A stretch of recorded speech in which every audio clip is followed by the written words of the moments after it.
ఈరోజు నేను మీకు చాలా టేస్టీగా ఈజీగా క్విక్గా చేసుకునేటువంటి చికెన్ గ్రేవ్ కర్రీని ప్రెషర్ కుక్కర్లో ఈజీగా ఎలా చేసుకోవాలో నేను మీకు ఈ వీడియోలో చూపించబోతున్నాను.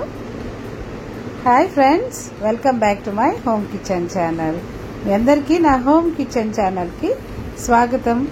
మీకు ఈ వీడియోలో చికెన్ విత్ గ్రేవ్ ప్రెషర్ కుక్కర్లో ఈజీగా కుక్ చేసుకునే విధానాన్ని చూపించేస్తున్నాను. వచ్చేయండి. ముందుగా దీనికోసం నేను 600 గ్రామ్స్ చికెన్ని తీసుకున్నాను. దీన్ని నీట్గా వాష్ చేసి తర్వాత మ్యారినేట్ చేసుకుంటున్నాను. మ్యారినేషన్ కోసం 1/2 టేబుల్ స్పూన్ పసుపు, 1 టేబుల్ స్పూన్ కారం వేసుకున్నాను.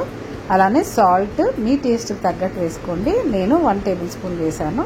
సో వీటన్నింటినీ చికెన్కి బాగా పట్టేలాగా కొంచెం మసాజ్ చేస్తూ చికెన్ని మసాజ్ చేస్తూ ఈ మసాలాలు చికెన్కి పట్టేలాగా బాగా మ్యారినేట్ చేసుకోవాలి. అంతేనండి. ఈ 3 ఇంగ్రీడియంట్స్తో మీరు మ్యారినేట్ చేసుకుని పక్కన పెట్టేసుకోండి. ఈ లోపల మనం కొన్ని పేస్టులు రెడీ చేసుకుందాం. నేను ఒక 2 మీడియం సైజ్ టొమాటోస్ని, 3 to 4 గ్రీన్ చిల్లీస్ని, పచ్చిమిరపకాయలు తీసుకుని ఇలా మిక్సీలో వేసి మిక్సీ పట్టుకుంటున్నాను. దీన్నొక ఫైన్ పేస్ట్ లాగా చేసుకోవాలి. అంతేనండి, రెడీ అయిపోయింది మన టొమాటో ప్యూరీ. టొమాటో ప్యూరీని ఒక బౌల్లో కలెక్ట్ చేసుకొని మీరు పక్కన పెట్టేసుకోండి. ఇది నేను 3 టేబుల్ స్పూన్ కర్డ్ తీసుకున్నాను, ఫ్రెష్ కర్డ్. ఈ ఫ్రెష్ కర్డ్లో ముందుగా నేను నానబెట్టి పెట్టుకున్నటువంటి 10 జీడిపప్పులు వేసుకుని, ఇది నేను ఒక 10 minutes వాటర్లో నానబెట్టుకున్నాను ఆ జీడిపప్పుల్ని. వీటిని కూడా పెరుగులో వేసి ఇప్పుడు ఈ జీడిపప్పు పేస్ట్ లాగా నేను చేసుకుంటున్నాను, బాగా బ్లెండ్ చేసుకుంటున్నాను. ఇలా బ్లెండ్ చేసుకోండి. మీకు ఈ వీడియో నచ్చినట్టయితే లైక్ చేయండి. అలానే సబ్స్క్రైబ్ చేసుకోకపోతే నా ఛానల్ని సబ్స్క్రైబ్ చేసుకోండి. నేను మీకు మంచి మంచి రెసిపీస్ని కిచెన్లో మనకి ఎంత అవైలబుల్గా దొరికిన ఇంగ్రీడియంట్స్తోనే కుక్ చేసుకునేలాగా నేను మీకు మంచి మంచి వీడియోస్ని అప్లోడ్ చేస్తాను. ఇదిగోండి, మనకి జీడిపప్పు పేస్ట్ రెడీ అయిపోయింది. సో ఈ జీడిపప్పుని పేస్ట్ని కూడా ఒక బౌల్లో తీసి పక్కన పెట్టేసుకోండి. ఇప్పుడు మనం ప్రాసెస్ని స్టార్ట్ చేద్దాం. దీనికోసం మనం ఒక వెడల్పాటి కుక్కర్ గిన్నె పెట్టుకోండి. ఈ కుక్కర్లో 3 to 4 table spoon cooking oil వేసుకొని చిన్న దాల్చిన చెక్క, 2 యాలకులు, ఒక బిర్యానీ ఆకు వేసుకోండి. అవి కొంచెం చిట్టుపట్లాడిన తర్వాత సన్నగా తరిగి పెట్టుకున్నటువంటి ఉల్లిపాయ ముక్కల్ని యాడ్ చేసుకోండి. నేను ఒక 2 మీడియం సైజు ఆనియన్స్ని తీసుకొని ఇలా సన్నగా తరిగి పెట్టుకున్నాను. మీరు ఇలా ఆనియన్స్ అన్ని చిన్నగా సన్నగా తరిగి పెట్టుకుంటే చక్కగా ఈజీగా ఫ్రై అయిపోతాయి. నేను చాపర్లో వేసుకున్నాను. ఇప్పుడు ఒక 1/2 టేబుల్ స్పూన్ జీలకర్ర, 1 టేబుల్ స్పూన్ అల్లం వెల్లుల్లిపాయ పేస్ట్, 1/2 టీ స్పూన్ సాల్ట్ వేసుకొని చిటికెడు పసుపు కూడా వేసి ఈ ఆనియన్స్ని ఫ్రై చేసుకుంటున్నాను. సాల్ట్ మనం మ్యారినేషన్లో కూడా వేసాం కాబట్టి గుర్తుపెట్టుకొని మీ యొక్క టేస్ట్ ప్రకారం సాల్ట్ని యాడ్ చేసుకోండి. అల్లం వెల్లుల్లిపాయ పేస్ట్ యొక్క పచ్చివాసన పోయేంత వరకు మనం ఫ్రై చేసుకోవాలి. అలానే చూడండి, ఆనియన్స్ కూడా మంచిగా గోల్డెన్ బ్రౌన్ కలర్లోకి వచ్చే వరకు ఫ్రై చేసుకుంటే టేస్ట్ చాలా బాగా వస్తుంది. ఇప్పుడు నేను కొన్ని డ్రై మసాలాలను యాడ్ చేస్తున్నాను. 1 టేబుల్ స్పూన్ జీలకర్ర పొడి, 2 టేబుల్ స్పూన్ల ధనియాల పొడి, 1 టేబుల్ స్పూన్ చిల్లీ పౌడర్ వేసుకుని వీటిని కూడా ఆయిల్లో మనం ఫ్రై చేసుకోవాలి. చిల్లీ పౌడర్ని ఆయిల్లో అట్లీస్ట్ ఒక 30 seconds ఫ్రై చేయండి. దానివల్ల మనకు కొన్ని ఎసిడిటీ ప్రాబ్లమ్స్ రాకుండా ఉంటాయి. మనం ప్రిపేర్ చేసి పెట్టుకున్నాం కదా టొమాటో ప్యూరీని కూడా నేను ఇక్కడ యాడ్ చేస్తున్నాను. ఇలా ఆయిల్లో ఈ టొమాటోస్ ప్యూరీని మనం ఫ్రై చేసుకోవడం వల్ల టొమాటోస్కి ఉండే పచ్చివాసన అంతా పోతుంది. సో ఆయిల్లో ఇలా ఫ్రై చేసుకోండి. కొంచెం సేపు లైక్ 2-3 minutes మూత పెట్టి ఆ టొమాటోస్ని బాగా ఆ ప్యూరీని మగ్గనిద్దాము. ఒక 2 నిమిషాల తర్వాత మనం చూద్దాం.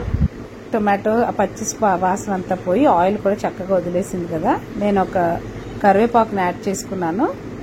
యాడ్ చేసి ఒకసారి కలుపుకుందాము. కలిపిన తర్వాత మ్యారినేట్ చేసి పెట్టుకున్న చికెన్ని ఇందులో వేసేసుకుందాం. కరివేపాకు మంచి ఫ్లేవర్ వస్తుంది. అలానే దాంట్లో చాలా హెల్త్ బెనిఫిట్స్ ఉంటాయి. సో మీరైతే డెఫినెట్గా యాడ్ చేసుకోండి. ఇప్పుడు ఈ చికెన్ని ఈ మసాలాలన్నిటితో పాటు ఆయిల్లో మనం 5 minutes ఫ్రై చేసుకుందాము. ఈ స్టెప్ అసలు స్కిప్ చేయకండి. ఇలా ఫ్రై చేయడం వల్ల చికెన్ మంచి టెండర్గా అలానే టేస్ట్గా కూడా ఉంటుంది. ఇప్పుడు చూడండి, నేను మూత పెట్టి ఒక 5 నిమిషాలు కుక్ చేశాను. అలా మగ్గనిచ్చాను చికెన్ని. సో అందులో ఉన్న వాటర్ అంతా కూడా చక్కగా వదిలేసింది. ఇప్పుడు నేను హాట్ వాటర్ని కూడా మనము గ్రేవ్ ప్రిపేర్ చేసుకోవాలనుకుంటున్నాం కాబట్టి నేను ఆల్మోస్ట్ 1.5 కప్ హాట్ వాటర్ కూడా వేసి ఒకసారి కలుపుకొని దీనిలో ఇప్పుడు మనం ముందుగా ప్రిపేర్ చేసి పెట్టుకున్నాం కదా జీడిపప్పు పేస్ట్ని ఈ పాయింట్లో యాడ్ చేసుకోండి. అలానే 1 టేబుల్ స్పూన్ చికెన్ మసాలా పౌడర్ని యాడ్ చేసుకోండి. ఇది నేను పూర్తిగా ఇంట్లో ఫ్రెష్గా తయారు చేసి పెట్టుకున్నటువంటి మసాలా పౌడర్. ఇప్పుడు మనం ఒకసారి ఈ చికెన్కి గ్రేవ్ అంతా కూడా చక్కగా కలిసేలాగా ఒకసారి కలిపేసుకోవాలి. ఇప్పుడు మూత పెట్టి హై ఫ్లేమ్లోనే 2 విజిల్స్ వచ్చేంత వరకు ఈ చికెన్ని కుక్ చేసుకుందాం. కుక్కర్ మూత పెట్టేసి 2 విజిల్స్ వచ్చేంత వరకు కుక్ చేసుకోండి. ఇప్పుడు నాకు కుక్కర్ 2 విజిల్స్ వచ్చేసిన తర్వాత కొంచెం చల్లబడిన తర్వాత అప్పుడు నేను మూత తీసి చూస్తున్నాను. మీరు కూడా అలాగే కుక్కర్ దాని అంతటా అదే కూల్ అయిన తర్వాతనే మీరు మూత ఓపెన్ చేసి చూడండి. ఇది చాలా క్విక్గా కూడా అయిపోతుందండి ఈ కర్రీ. సో డెఫినెట్గా ఒకసారి ట్రై చేయండి. టేస్ట్ కూడా చాలా బాగుంటుంది. పరోటాస్, రోటీస్, రైస్లో చాలా అత్యద్భుతంగా ఉంటుంది. చూసారా ఎంత గ్రేవ్ వచ్చిందో. ఇప్పుడు మనం ఈ చికెన్ని ఈ పాయింట్లో ఒక 5 మినిట్స్ కుక్ అవనిద్దాము. కుక్ అయిన తర్వాత చూడండి చక్కగా ఉడికింది అంతా కూడా పీస్ అన్ని. ఇప్పుడు మనం ఒక సర్వింగ్ బౌల్లోకి తీసుకొని కరివేపాకు, సన్నగా తరిగినటువంటి కొత్తిమీర చల్లుకొని హాట్గా సర్వ్ చేసుకొని ఫ్యామిలీ మెంబర్స్తో ఎంజాయ్ చేయండి. నేనైతే పరోటాతో టేస్ట్ చేయబోతున్నాను. చికెన్ చాలా సాఫ్ట్గా వచ్చిందండి. ఇప్పుడు నేను దీన్ని టేస్ట్ చేయబోతున్నాను ఫ్రెండ్స్. సో యమీ, రియలీ నిజంగా చాలా బాగా వచ్చింది. మీరు కూడా ఒకసారి ట్రై చేయండి. ఎలా వచ్చిందో నాకు కామెంట్ సెక్షన్లో తెలియచేయడం మర్చిపోకండి. మీ కామెంట్ చదవటం నాకు చాలా ఇష్టం. అలాగే నాకు చాలా ఎంకరేజింగ్గా ఉంటుంది. ఈ వీడియో నచ్చితే లైక్ చేయండి. నా ఛానల్ని సబ్స్క్రైబ్ చేసుకోండి. Thank you for watching. Take care. Bye.